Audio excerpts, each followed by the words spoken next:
The power of the dark side.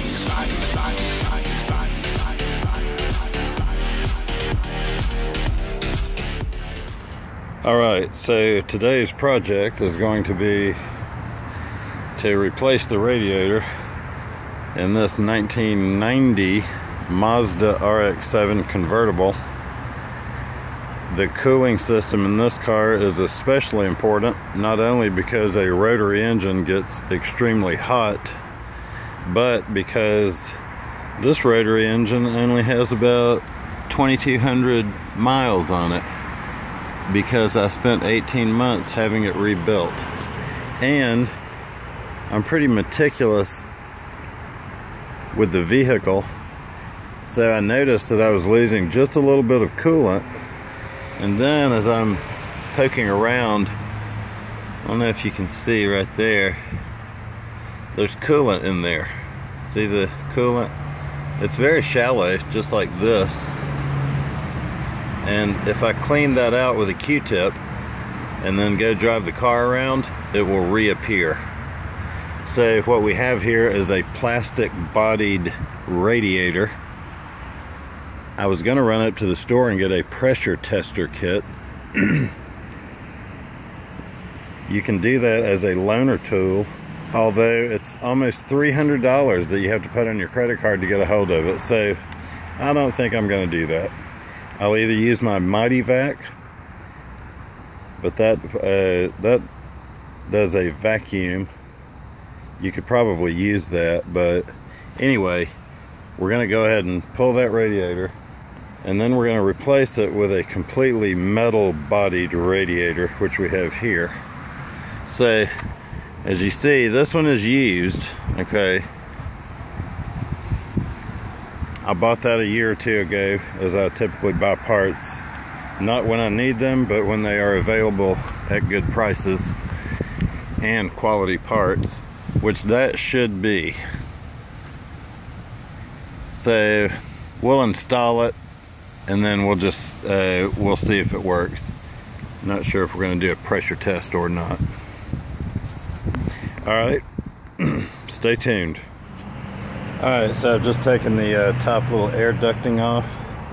I'm going to go ahead and take off the overflow bottle and clean it out with the pressure washer. So just wanted to show here, we've got this long neck. This is a 1990 model RX7, so it's a Series 5. The Series 4, I believe, is a little bit different. Alright, so at this point, got the fan out, the overflow tank, and the shroud. The radiator to the right is the one we're installing. This is the one we're removing. I left the airbox in, although it'd be easier if you took that out. It makes getting the shroud out a little bit easier. And then I've just kind of gone in and pressure washed the engine a little bit. Cleaned it up a little. Had to take the upper strut tower brace off to get the fan off. So it sits over there. And of course, that is the original Racing Beat one-piece billet aluminum upper strut tower brace.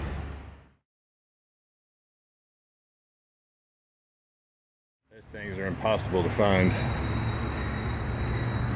And you can't see it, but just under there are the Racing Beat springs. And of course, underneath I've got the Racing Beat exhaust. So I like Racing Beat. Anyway, here we are. The next thing will be the two coolant lines right there, and then the radiator will come right out.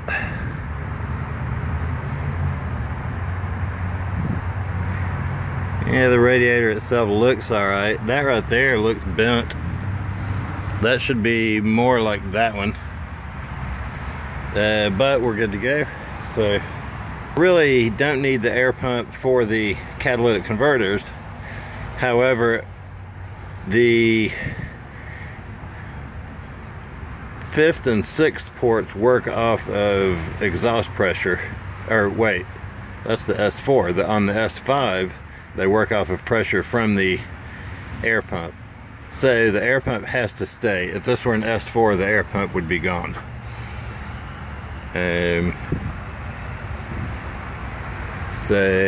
But the point is, I think the belt is a little loose there. These other belts look pretty good. So, alright, that's it for now. Next will be the radiator. Here we are. It got dark and started to rain. Looks like it's going to rain today. But we've got the new radiator in. So there it is. All metal. And I went in and made sure that the seal in here was good. And added my temperature sensor here. Which that that's probably just a year or two old. And I've gone ahead and reconnected my coolant lines here and made sure that my hose clamps are out of the way of the shroud that I'm going to install, because before I had a hard time getting the shroud out. My mechanic, I believe, actually installed that line after he put the shroud in, so the hose clamp was twisted around in the way of getting the shroud out. So anyway, got that done properly. Got these studs replaced with some thread locker, so hopefully they won't back themselves out the next time I take these off. And I need to add some lock washers. As you see, there are no lock washers here, and you really do want some lock washers on these particular nuts. So I need to do that. Then I'm going to come through and I'm going to clean out all the little electrical tape. I'm going to cut all those ends off and then redo those. Then I'll probably come through and I'll WD-40 a few things that move, and trying to get my job done here before the rain comes. Now, another thing I noticed while I've got the coolant overflow out, I thought I might see the difference between a new horn and my old original horn. So let's see what we think. We're going to hear the sound of the new horn. This is the new one. Okay, so there's that. Now we'll come back and hear the old one and see what we like. Alright, now we're going to hear the original horn. See what we think. Huh, that's interesting. The original one might actually be a little louder. Alright, well, in that case, since I don't see much of a difference, I'm going to save my new horn for some other project. Alright, I think that's about it. There's really nothing too spectacular about this job. You just have to be careful while you're doing it of this part right here.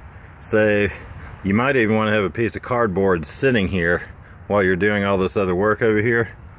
I probably will tighten my air pump belt as well before I get in. But the point is, you do not want to have anything touch this or land on this. You don't want to drop any tools on this. So you might be wise to take a piece of cardboard and lay it right here while you're doing this other work.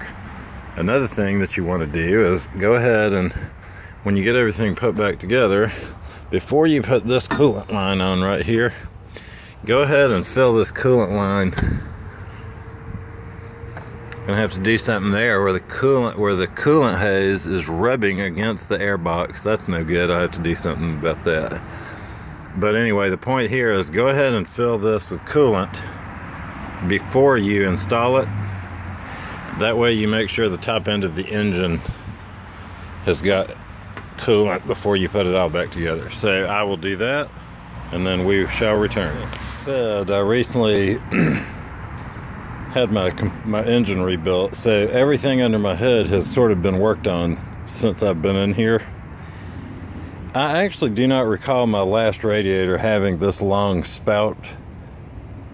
I'll have to go check some pictures, but I don't remember having to fool with this in order to install the shroud. Okay, but now I certainly understand why. Okay, why it's necessary to be able to remove this, because it makes it a whole lot easier to put that shroud back in. So, and in this way we'll get to check this entire assembly one more time. So we're just going to pull it all the way out of there. Hopefully not hurt anything. Actually, I don't know how this fits in, and hopefully having the camera out it's not going to cause me a problem. So I'm going to have to be back. Alright, so that's what that looks like. So got that cleaned up. Now we'll reinstall that, have the shroud installed. I went ahead and pulled the air box out just to make it a little easier, so have to reinstall that. So we're going to be pretty close to being done here.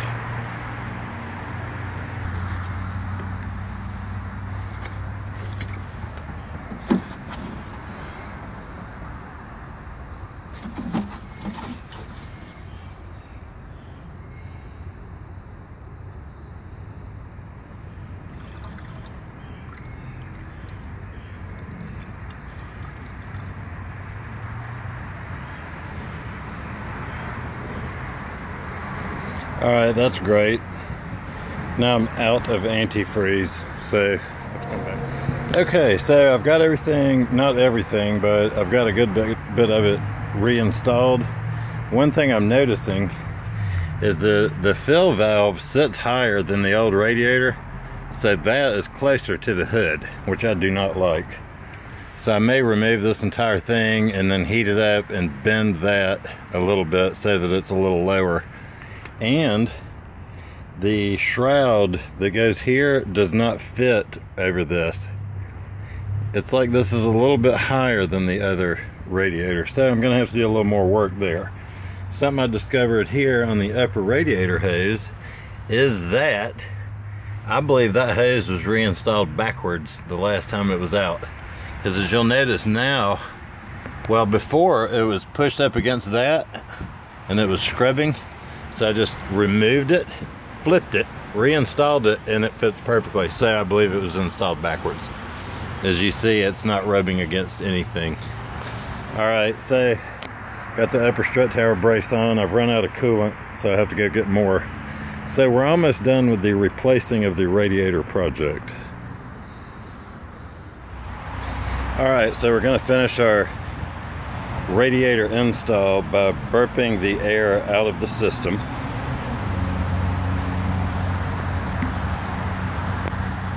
And we're going to use what's called a spill-free funnel made by Lisle. You definitely want to have one of these if you're going to be doing some mechanic work. Makes life a lot easier when you just when you want to have to get the air out of your system and do maintenance on your radiator system.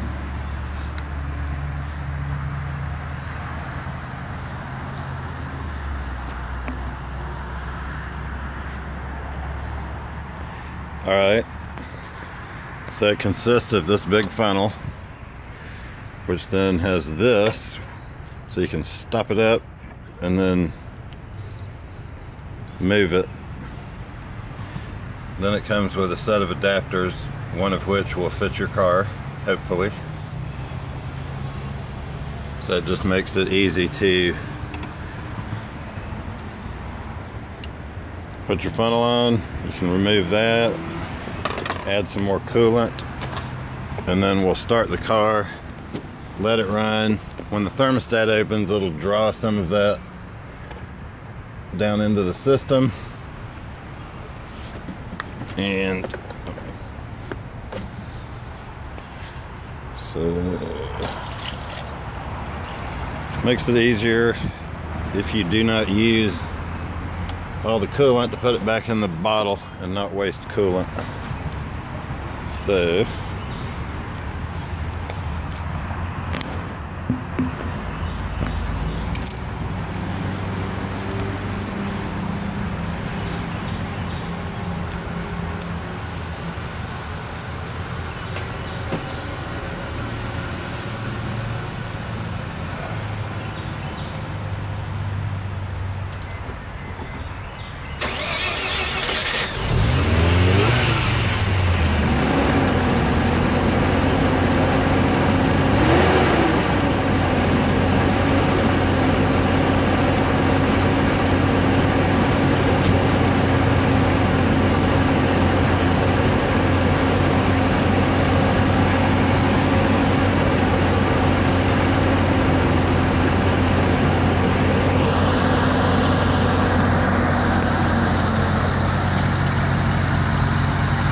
So it'll take a few minutes for everything to warm up and for the thermostat to open.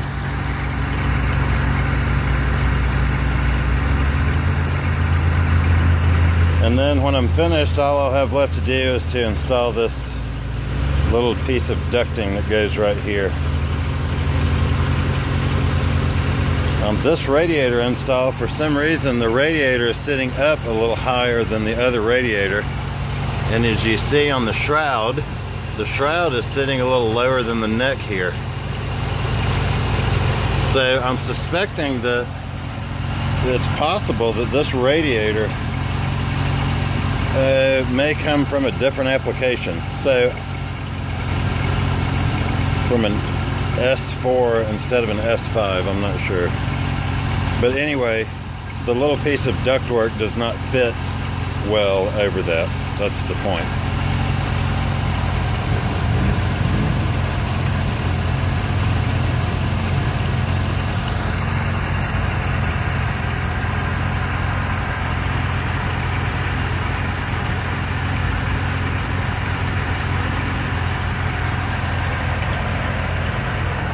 And of course, we need to be checking for leaks.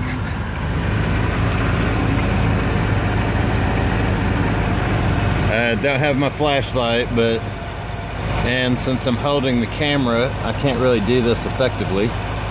But we need to be checking all the areas that we just reconnected, such as there. When we put the thermostat cap back on, of course here, back there, I tightened that a little bit, and then our two coolant lines down below. A lot of cars may only have one coolant line down there. This car has a coolant line that runs up behind the engine and through, what is that thing called? The thermo wax? There's another name, I can't recall what it is.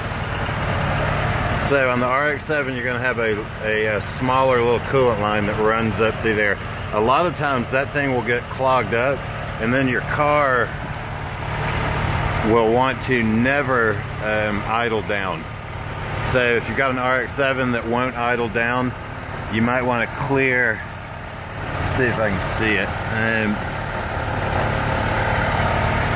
It's one of these lines right here is a coolant line that runs to the radiator. You want to make sure that is not clogged. Okay, right here. One of these lines will run down to the radiator.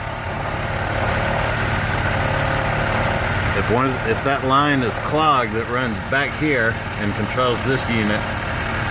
Okay, here it is.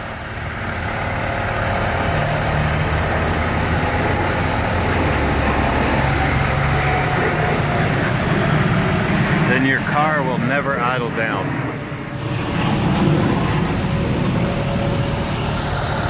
Alright, so we're still waiting for the thermostat to open. No bubbles is nice. If you have an RX7 with a blown coolant seal, you're going to get a lot of bubbles.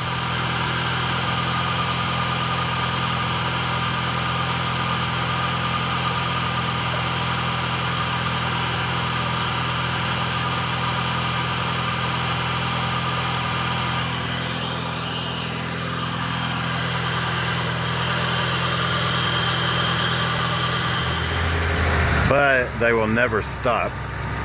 If you get a lot of bubbles at this point in the process, everything's fine because you're just getting the air out of the system.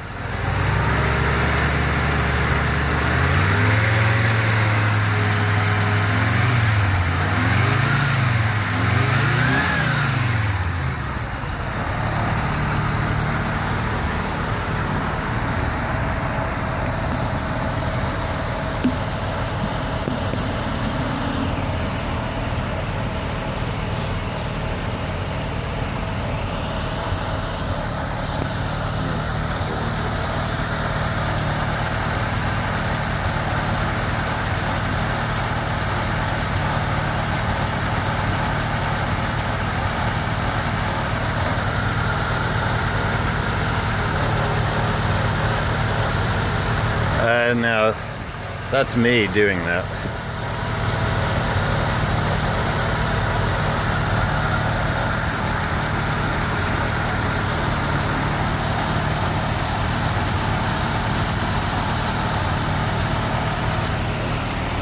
Alright, so now we've been running for a couple of minutes, and well, we're still idling at 1100.